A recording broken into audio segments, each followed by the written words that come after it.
Buongiorno, dobro jutro, guten Morgen, buon dì. Vi sai che le nostre inglesi sono stati fatti de nostre int.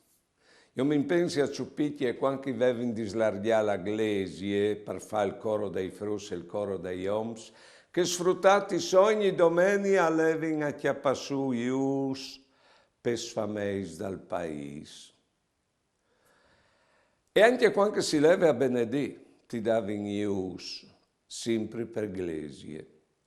Come se non fosse la regione a squargi un posto di bes, si rivaressi a fare un'iglesia o accomodare.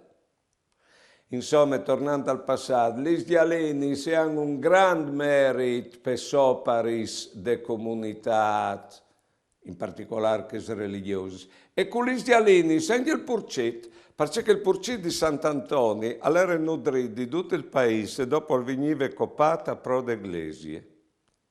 Va bene, dopo dal terremoto, qui si isal impensato, insumiato di fare il chiodo dal purcit e gli alinar degli israelini. Nessuno.